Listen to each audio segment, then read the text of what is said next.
오늘 말씀에는 인원이 좀 많이 등장을 합니다. 사람들의 이름도 있고 여러 명이다, 다른 사람들이 또 있다 이렇게 얘기하는데 그 말은 결국에는 어떤 말인가 하면 예수님의 부활 증인이 여럿이 있다라는 얘기입니다. 지금 당장은 믿지 못하지만 사도행전에 보면 500여 제자들이 부활하신 예수님을 직접 만났다라는 이야기가 있고 또 12제자들이 또 봤고 또 사도 바울도 보았으니 최소 부활의 증인은 513명 이상이 됩니다.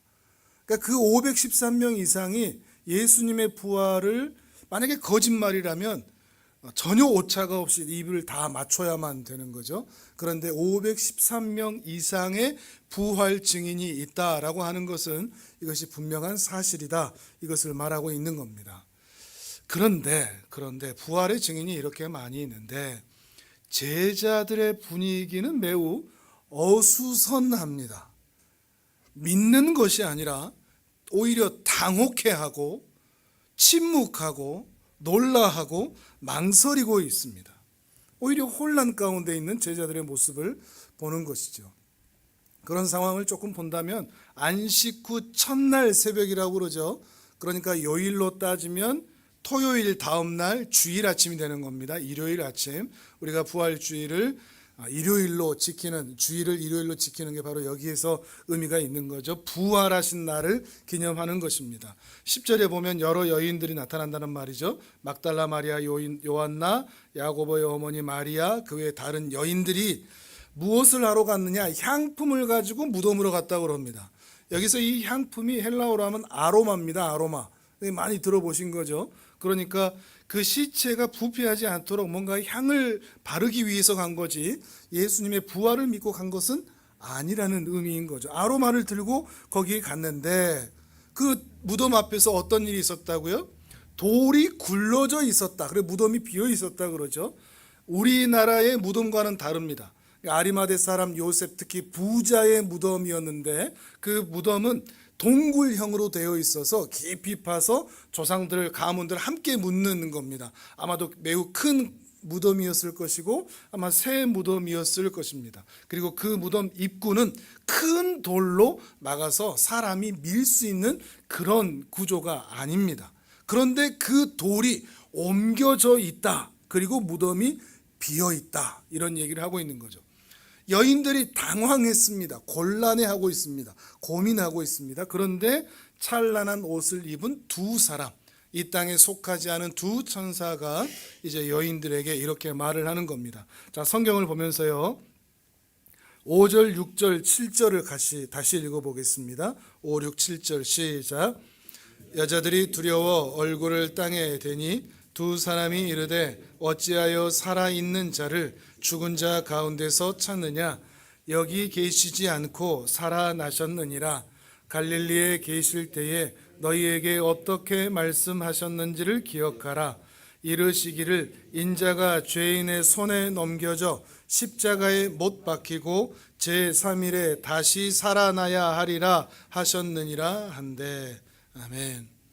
천사들이 말해주는 거죠. 지금 무덤이 비어있는 거는 누가 시체를 훔쳐간 게 아니다. 불순한 의도를 가지고 이렇게 다른 곳으로 옮겨간 게 아니다. 죽은 자들 가운데 살아나셨기 때문이다. 근데 그거는 이미 예수님께서 갈릴리에 계실 때 너희에게 말씀하신 것이니 그것을 다시 기억해 봐라. 그리고 천사들의 말을 듣고서야 여인들이 그 말을 기억하고 누구를 찾아갔죠? 제자들을 찾아갔습니다. 이 제자들에게 알렸죠. 그게 8절에서 9절에 있는 내용이죠. 근데 제자들이 이 여인들의 말을 들으니 뭐라고 그럽니까? 허탄하게 들렸다 그럽니다. 허탄하게 들렸다는 말은 큰 충격 속에서 지금 제정신이 아니다, 이런 의미입니다. 사랑하는 주님을 잃고서 그 주님이 마치 살아난 것처럼 이 여인들 지금 제정신이 아니다, 허탄하다, 이런 얘기를 하고 있다는 거죠. 그 말은 제자들이 믿었다 못 믿었다? 못 믿었다는 말이죠. 믿지 못했다는 말입니다. 그 얘기를 또 보겠습니다. 11절과 12절입니다. 같이 읽습니다. 시작. 사도들은 그들의 말이 허탄한 듯이 들려 믿지 아니하나 베드로는 일어나 무덤에 달려가서 구부려 들여다보니 세마포만 보이는지라 그 된 일을 놀랍게 여기며 집으로 돌아가니라. 아멘. 자, 정리해 보면 예수님의 부활에 대한 사람들의 반응은 어떻죠? 여인들은 주님의 말씀을 기억은 했지만 믿지는 않았습니다. 다른 이야기입니다. 기억한 것이, 알고 있는 것이, 들은 것이 믿은 것은 아닙니다. 베드로도 찾아는 놓아 봤습니다. 그리고 빈 무덤도 확인했습니다. 그럼 어디로 가야 되죠? 제자들에게 다시 확인해서 뭔가 일이 이루어져야 되는데, 확인했다. 그 다음에 베드로는 어디로 갔다 그러죠? 집으로 갔다. 뭔가 의미가 다르죠. 뭔가 다른 마음을 가지고 있는, 믿지 못하는, 우리가 지난주에 예수님이 생명의 떡이다 라는 말씀을 수많은 제자들이 듣고 어렵도다 라고 하는 얘기가 지금 같은 현상처럼 일어나고 있는 거죠. 걸림이 되는 것입니다. 근데 사실 저는 이들 편을 좀 들어주고 싶습니다. 저라도 못 믿었을 것 같습니다. 우리 감기만 걸려도 며칠이 갑니까? 최소 일주일은 가죠. 약도 먹어야 되고. 근데 지금 일요일 아침이라는 말이죠. 왔다 갔다 하는 시간까지 해서 많이 봐줘서 일요일 점심이라고 치고 많이 봐줘서 금요일에 예수님이 십자가에 달려 죽으신 것을 다 봤습니다. 근데 그 십자가의 현장이 어땠죠? 참혹했습니다. 두들겨 맞고 채찍에 맞고 살점은 다 뜯기고 모든 피와 모든 물까지 다 쏟았습니다. 근데 3일 만에 다시 살아날 수 있다? 우리는 그 현장을 직접 경험하지 못했기 때문에 그냥 그렇게 듣고 3일 만에 살아나셨는구나 쉽게 생각하지만, 현장에 직접 있었던 사람들은 오히려 더 믿기 힘듭니다. 그 참혹한 현장을 직접 다 봤기 때문이라는 것이죠. 그런데 또 한편 또 반대로 분명히 예수님이 참혹하게 운명하신 것을 직접 보았다고 할지라도 3년 반 동안 예수님께서 그동안 어떤 이적과 기적과 표적을 행하셨는지도 제자들은, 그리고 이 사람들은 다 봤던 사람들입니다. 거기다가 부활했다는 증거까지도 명백한 그런 상황입니다. 시체를 훔쳐갈까 봐 로마 병사들이 그 무덤 앞을 지키고 있었습니다. 그리고 그 병사들을 어떻게 해치웠다 할지라도 그 돌문이 옮겨지는 것은 거의 불가능에 가까운 것입니다. 근데 로마 병사들을 제압하고 그 돌들을 옮겨서 시체를 옮겼다? 근데 요한복음에 보면 어떤 말도 있는가 하면 그 수의가 가지런히 정리되어 있다 이렇게 되어 있습니다. 이것도 뭔가 상징하고 있는 의미가 있는 것이죠. 급하게 갔으면 옷을 안 입고 갔든지 그 수의를 그냥 그대로 가지고 갔든지, 그걸 벗기면은 알몸이니까 가지고 갔든지 아니면 막 급하게 벗겨서 옷을 갈아입혔든지 그럴 텐데, 가지런히 정리되어 있었다라는 것에서도 우리는 충분히 예수님의 부활을 생각해 볼 수가 있는 것입니다. 빈 무덤이 보여주는 객관적인 물증이 이렇게 있으니까요. 거기다가 천사의 증언까지, 여인들은 천사의 증언까지 직접 봤으니까 말이죠. 그런데 왜 못 믿을까요? 왜 믿지 못할까요? 여인들도 제자들도, 그리고 사실 오늘 우리들도 그냥 막연하게 넘겨버리죠. 깊이 생각하지 않고 부활했다 그냥 이렇게 덮어놓고 믿는 경향이 있죠. 왜냐하면 우리는 그것을 잘 믿기가 쉽지 않기 때문입니다. 사람의 지식, 사람의 지혜, 또는 수많은 사람들의 증언 또는 증거가 명백하다고 할지라도 사람의 이성과 지성으로는 그리스도의 죽음과 부활, 하나님이 사람이 되셔서 이 땅에 오셔서 죽으셨고 부활하셨다는 것을 사람의 지성과 이성과 지혜로는, 또는 선택과 결정으로는 믿기가 어렵다는 것을 이 사람들을 통해서 오히려 확인할 수가 있는 것입니다. 우리도 마찬가지일 겁니다. 그 증거가 내 앞에 있다고 할지라도, 천사가 내게 말을 한다고 할지라도, 그리스도가 내게 나타나셔서 직접 보여주신다고 할지라도 믿기 어렵습니다. 믿을 것 같죠. 그런데 그 증인들도, 그 여인들도, 그 제자들도 믿지 못했다니까요. 그 현장에서도 말이죠. 우리는 예수님, 십자가, 영생, 부활, 이런 단어들을 익숙하게 들어와서 우리가 다 믿고 있다고 생각하지만 익숙한 것과 믿고 있다는 것은 같은 이야기가 아닙니다. 우리는 익숙한 단어들, 부활, 영생, 죽음, 하나님의 구원 이런 것들을 익숙하게 알고 있는 것을 많이 들어왔다고 믿음이라고 단정하는 경우가 많은데 우리 자신을 깊이 한번 우리 믿음이 정말로 믿고 있는 것인지 아니면 그냥 익숙해서 그렇게 알고 있는 것을 믿음이라고 단정하고 있는지 살펴볼 필요가 있다는 것입니다. 예수님을 하나님으로 그리고 구원자로 믿는 것은 정말 어려운 일입니다. 그리스도의 부활도 믿는 것은 정말 어려운 일입니다. 자기 자신을 믿기 위해서 세뇌시키려고 할 필요도 없고 그렇게 되지도 않고 내 자녀든 내 옆에 있는 사람들에게도 복음을 전하면서 믿으세요 라고 말한다고 해서 믿어지는 것이 아니라는 것을 우리가 생각할 필요가 있다는 것이죠. 자, 앞으로 조금 넘기셔서 누가복음 23장 32절부터 한번 보겠습니다.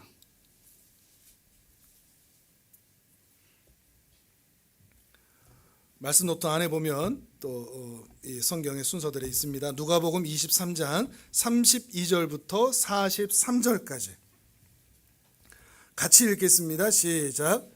또 다른 두 행악자도 사형을 받게 되어 예수와 함께 끌려가니라. 해골이라 하는 곳에 이르러 거기서 예수를 십자가에 못 박고 두 행악자도 그렇게 하니 하나는 우편에 하나는 좌편에 있더라. 이에 예수께서 이르시되 아버지 저들을 사하여 주옵소서 자기들이 하는 것을 알지 못함이니이다 하시더라. 그들이 그의 옷을 나눠 제비 뽑을새 백성은 서서 구경하는데 관리들은 비웃어 이르되 저가 남을 구원하였으니 만일 하나님이 택하신 자 그리스도이면 자신도 구원할지어다 하고 군인들도 희롱하면서 나와 신포도주를 주며 이르되 내가 만일 유대인의 왕이면 내가 너를 구원하라 하더라. 그의 위에 이는 유대인의 왕이라 쓴 패가 있더라. 달린 행악자 중 하나는 비방하여 이르되 내가 그리스도가 아니냐 너와 우리를 구원하라 하되 하나는 그 사람을 꾸짖어 이르되 내가 동일한 정죄를 받고서도 하나님을 두려워하지 아니하느냐 우리는 우리가 행한 일에 상당한 보응을 받는 것이니 이에 당연하거니와 이 사람이 행한 것은 옳지 않은 것이 없느니라 하고 이르되 예수여 당신의 나라에 임하실 때에 나를 기억하소서 하니 예수께서 이르시되 내가 진실로 내게 이르노니 오늘 내가 나와 함께 낙원에 있으리라 하시니라. 아멘. 우리 이 본문도 참 쉽게 생각하는데 예수를 믿는다는 건 정말 어려운 일입니다. 십자가의 죽음, 부활 이것을 믿는다는 것은 결코 사람의 능력, 사람의 지혜에 달려있지 않습니다. 십자가에 달린 예수님 주변에 좌우에 누가 또 달려있죠? 행악자라고 하죠. 행악자, 사형수입니다. 우리의 표현으로는 사형수라는 말이 더 가깝죠. 그리고 십자가는 최고의 형벌이기 때문에 이 사형수들은 최고의 죄를 지은 그 시대 그 당대 그러니까 사람들이 저 사람은 십자가에 달릴만 해 라고 말할 만한 그런 사형수들이 달린 겁니다. 근데 사내들인 공회에 이 유대인들이 얼마나 악랄한가 하면 누구나 다 알만한 사형수들을 그 좌우에 달아서 가운데에 있는 예수가 악하게 보이려고 그래서 자기들의 재판이 정당하다는 것을 드러내기 위해서 이 악한 사형수들을 매달았다는 것입니다.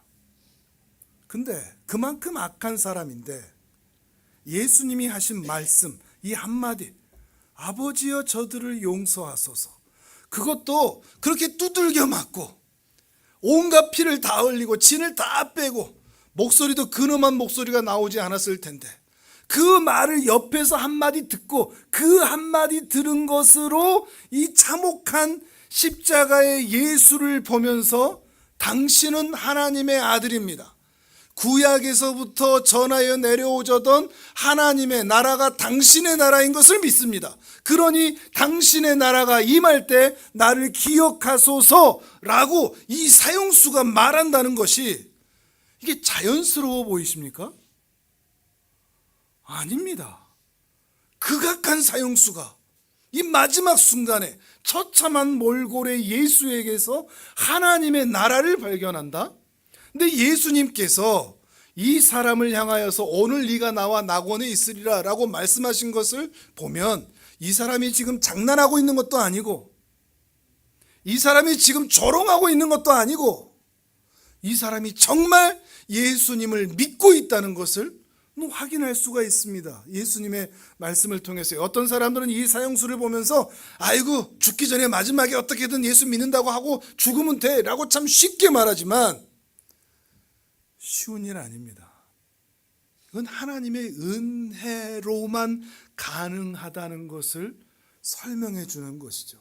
쉬운 구원이 아닙니다. 값싼 구원이 아닙니다. 하나님의 은혜로 그 마지막 순간에 예수의 말씀을 듣고 죄 사함의 은혜가 바로 이 사람에게 있는 것을 확인하고 은혜를 구하는 이 사람에게는 하나님의 나라가 주어진 것이었다는 것입니다. 곧 메시아의 오심과 메시아의 죽으심과 메시아의 부활을 믿는다는 것은 명백한 증거로 믿는 것도 아니고 천사의 증언으로 믿는 것도 아니고 우리의 이성과 판단과 경험과 우리의 학식으로 우리의 소견으로 믿는 것도 아니고 하나님의 은혜로만 믿을 수밖에 없다는 것을 여기에서 보여주고 있는 것입니다.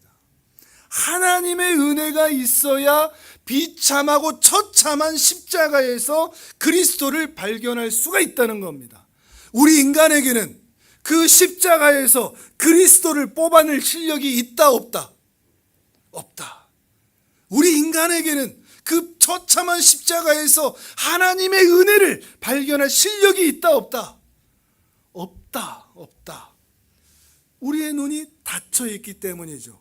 우리가 지난 시간에 계속 본 것처럼 우리의 마음이 길바닥 같기 때문입니다. 돌밭 같기 때문입니다. 가시덤불로 덮여 있다는 것이죠. 그러면 이 가시덤불로 덮여 있고 길바닥 같고 또 이 돌밭 같은 우리의 마음의 상태가 우리 현실에서는 어떻게 나타날까요? 그냥 눈이 딱 감겨 있어서 예수가 절대 안 믿어져 라고 생각될까요? 이것은 우리의 본성이 지금 어떻게 되어 있느냐 하는 것과 연결이 되어 있습니다. 왜 이 여인들은 그리고 이 제자들은 그리고 오늘 우리는 이 세상 사람들은 예수님을 믿지 못할까요? 근본적으로 본질적으로 대체 뭐가 가려져 있길래 우리는 예수를 믿는 것에 주저하고 머뭇거리고 있느냐 하는 것입니다. 그것은 이 세상을 바라보는 근본적인 인식 때문입니다. 막연하게 예수를 못 믿게 되는 그냥 꽉 막혀 있는 상태가 아니라 세상에 대한 인식이 아직 바뀌지 않았기 때문이죠. 세상 사람들의 모든 자연인들의 세상에 대한 인식은 뭐죠? 세상 사람들은 사는 게 재미가 없습니다. 왜냐하면 아무리 열심히 살아도 아무리 성공해도 아무리 대단한 삶을 살아도 아무리 해보고 싶은 거 다 해보고 살아도 결국엔 뭐죠? 죽습니다. 이게 세상 사람들 모두가 갖는 결론입니다. 아무리 잘 살아도 아무리 권력을 가져도 이 죽음을 피할 수 없다는 것입니다. 그러니까 아무리 대단하고 날고 뛰어도 이 세상은 재미가 없는 거죠.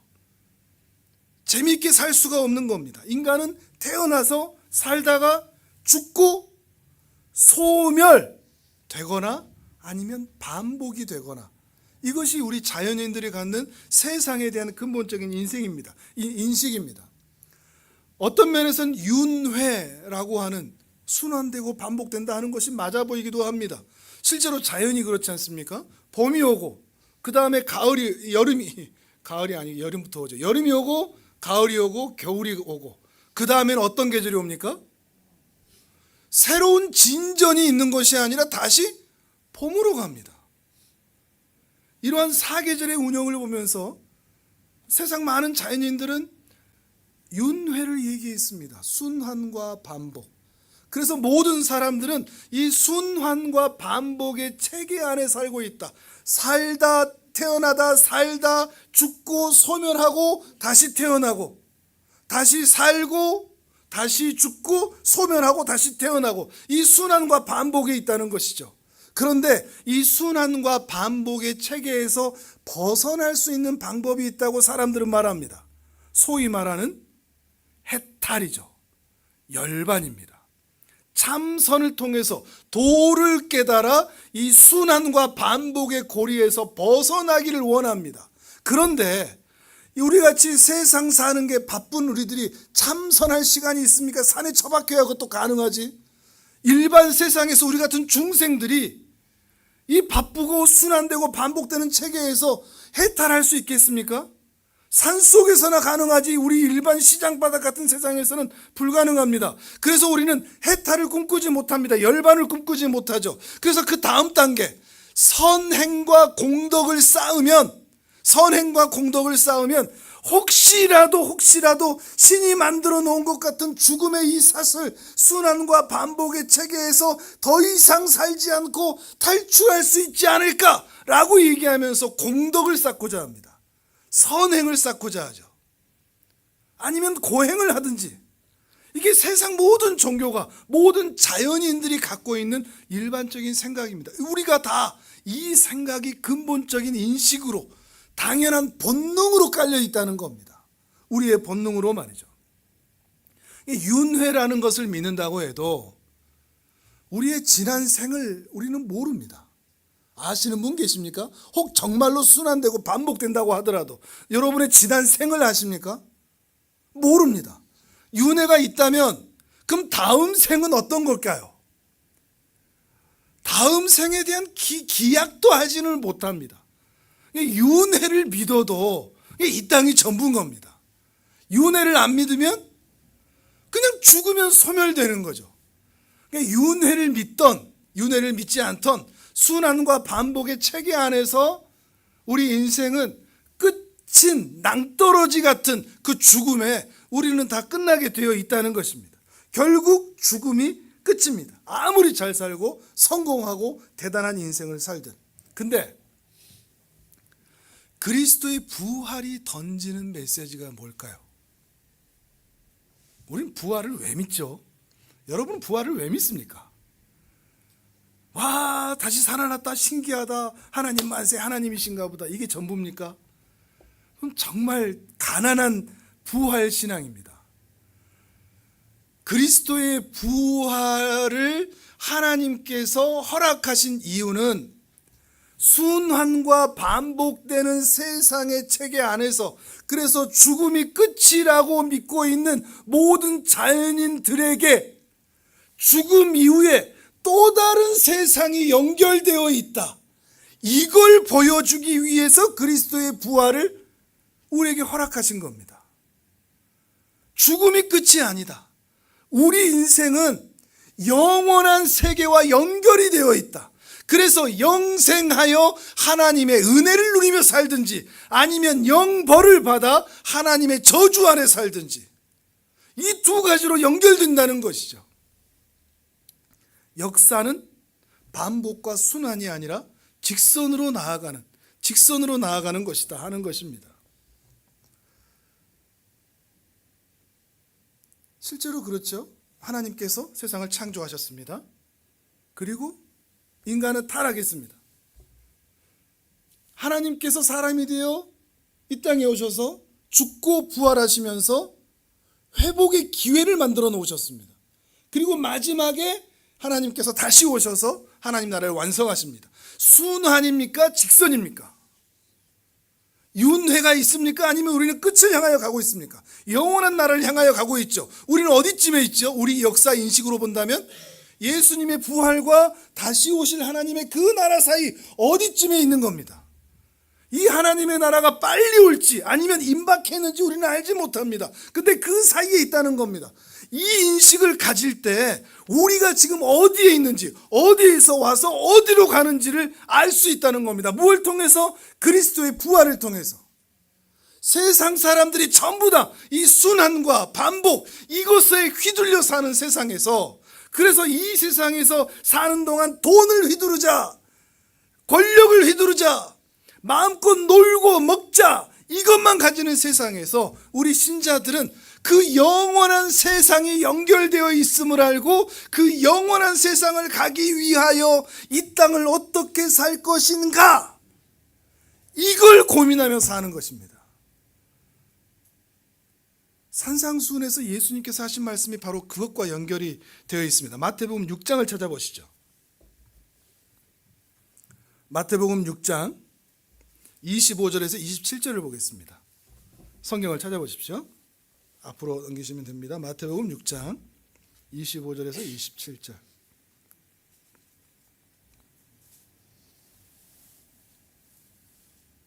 지난 주일에는 뇌를 안 가지고 오신 것 같더니 오늘은 다들 갖고 오신 것 같습니다. 눈빛이 초롱초롱하니 좋습니다.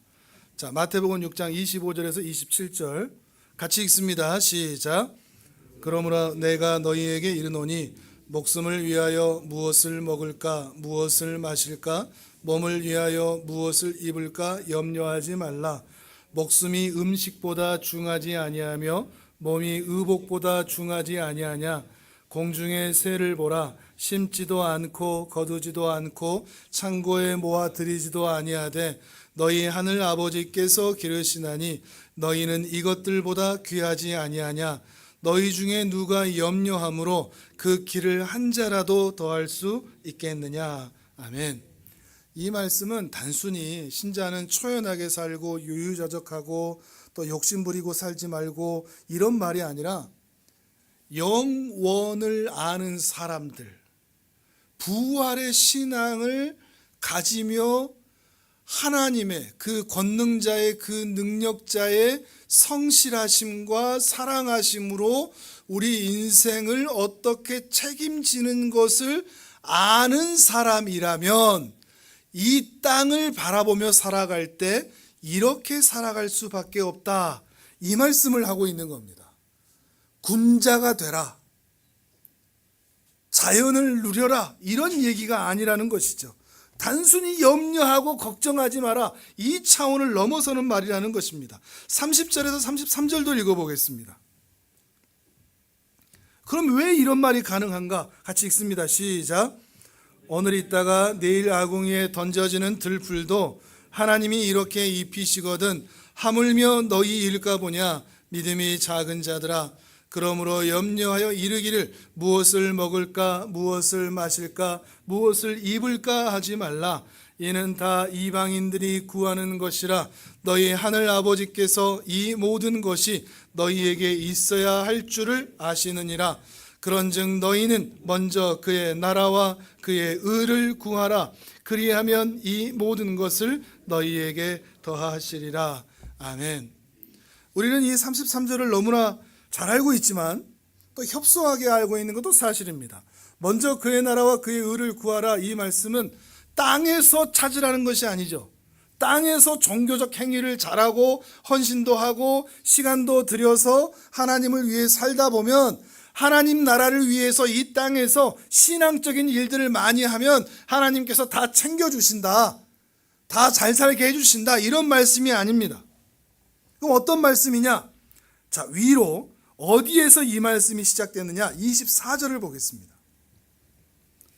24절 같이 읽습니다. 시작. 한 사람이 두 주인을 섬기지 못할 것이니 혹 이를 미워하고 저를 사랑하거나 혹 이를 중히 여기고 저를 경히 여김이라. 너희가 하나님과 재물을 겸하여 섬기지 못하느니라. 아멘. 하나님과 재물을 겸하여 섬기지 못한다. 우리가 쉽게 생각하면 하나님을 택하겠느냐, 재물을 택하겠느냐, 하늘에 있는 것을 택하겠느냐, 땅에 있는 것을 택하겠느냐, 이런 표현이겠죠. 그리고 이 말은 단순히 하늘에 있는 것들과 땅에 있는 것들을 동등하게 두고서 둘 중에 하나 더 나은 것을 택해야 되지 않겠느냐, 이 정도의 말이 아니라 하나님이 모든 존재와 역사와 생명의 주인이시라는 사실을 알고 그 하나님을 중요하게 여기고 살아가고 있느냐, 아니면 그 하나님께서 창조하신 그 피조세계, 그 안에 있는 것들이 최고의 권력인 줄 알고 순환과 반복의 체계 안에서 세상 사람들이 사는 방법 그대로 이 땅의 것을 얻기 위하여 땅의 물질을 최고의 것으로 구하는 그런 삶의 방식으로 살겠느냐, 그게 재물을 섬기겠냐입니다.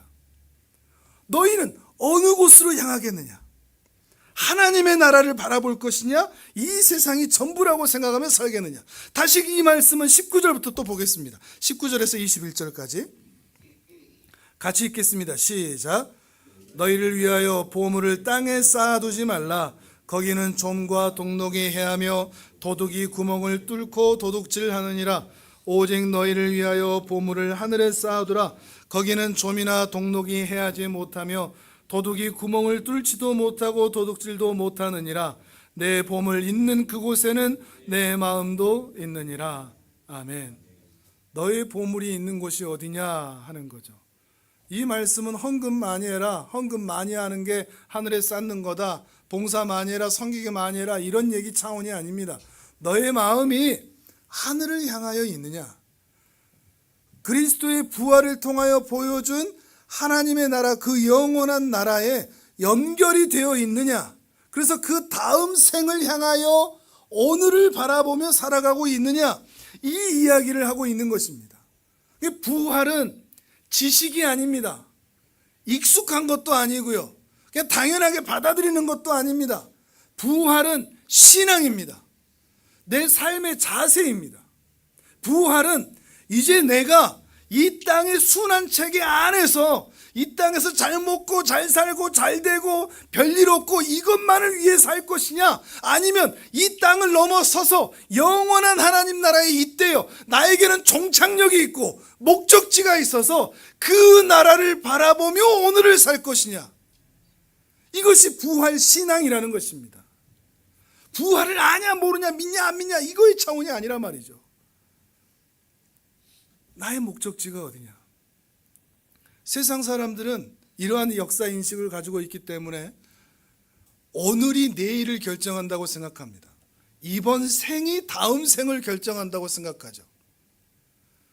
오늘이 내일을 결정하는 겁니다. 오늘을 내가 어떻게 사느냐에 따라서 내일의 삶이 달라지는 거, 물론 맞습니다. 오늘 우리가 어떻게 사느냐에 따라서 우리의 내일은 달라집니다. 그런데 신자들은, 부활 신앙은 내일이 오늘을 결정합니다. 저번에도 말씀드린 적이 있죠. 부활 신앙, 영원한 하나님의 나라가 우리에게 주어져 있다는 그 소망이 오늘 나의 삶의 방식을 결정합니다. 나의 태도를 결정합니다.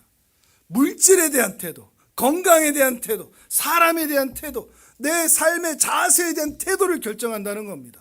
소망이 있는 자로서 오늘 나는 어떻게 살 것이냐, 우리의 내일이 하나님의 손에 쥐어져 있다는 것을 알고 그 신실하신 하나님께서 내 삶을 책임지실 것이요, 나로 하여금 반드시 저 영원한 하나님의 나라로 들어가게 하실 것이기 때문에 이 땅에서 욕심 부릴 필요가 없고, 이 땅에서 내가 손에 쥐어 살 필요도 없고, 이 땅에서 세상 사람들이 갖고 싶어하는 그것을 내가 가지려고 살 필요가 없는, 그저 하나님의 나라를 위하여 오늘 나의 삶이 피곤하게 되고 희생해야 하고 헌신해야 되는 그런 일들이 생겨날지라도 하나님 나라의 백성으로 오늘을 기어이 내가 져야 할 십자가를 지고 살아갈 수 있는 것, 이것이 바로 부활 신앙이라는 것입니다. 그래서 사도 바울처럼 우리도 이렇게 고백할 수 있다면 좋겠습니다. 로마서 8장 31절 32절입니다. 화면을 보겠습니다. 같이 읽습니다. 시작. 그런즉 이 일에 대하여 우리가 무슨 말 하리요? 만일 하나님이 우리를 위하시면 누가 우리를 대적하리요? 자기 아들을 아끼지 아니하시고 우리 모든 사람을 위하여 내주신 이가 어찌 그 아들과 함께 모든 것을 우리에게 주시지 아니하겠느냐. 아멘. 38절 39절도 있습니다. 시작. 내가 확신하노니 사망이나 생명이나 천사들이나 권세자들이나 현재일이나 장래일이나 능력이나 높음이나 깊음이나 다른 어떤 피조물이라도 우리를 우리 주 그리스도 예수 안에 있는 하나님의 사랑에서 끊을 수 없으리라. 아멘. 아멘. 우리의 눈이 밝아졌다. 그래서 복음을 믿게 되었다는 것은 이런 세상에 대한 인식이 달라지기 시작했다는 겁니다. 순환 체계, 반복 체계에서 이제 이 직선의 체계, 영원한 하나님의 나라를 바라보게 되는, 그리고 그 영원한 하나님의 나라를 우리에게 선물로 주시기 위하여서 그 아들을 아끼지 아니하신 하나님께서 반드시 우리의 인생을 책임지신다는 이 선언을 믿고 우리가 살아가는 것입니다. 하나님께서 우리의 아버지시니 우리에겐 더 이상 두려운 것이 없습니다. 아멘을 몇 사람이라도 할 줄 알았는데, 자, 다 같이 한번 따라서 해보겠습니다. 하나님께서 우리 아버지시니 나는 더 이상 두려울 것이 없습니다. 여호와가 나의 목자시니 내게 부족한 것도 없습니다. 이 고백으로 사는 것이 부활신앙입니다. 이 은혜가 있기를 바랍니다. 그럼에도 현실은 만만치 않습니다. 우리를 계속해서 뒤흔들 겁니다. 근데 그 현실을 이기는 것은 현실의 나아짐이 아니라 영원한 나라에 대한 소망입니다. 그 소망으로 이 현실을 늠름하고 단단하게 살아내시는 존귀한 하나님의 사람들 되시기를 주님의 이름으로 축복합니다. 아멘. 우리 이제 함께 기도하겠습니다.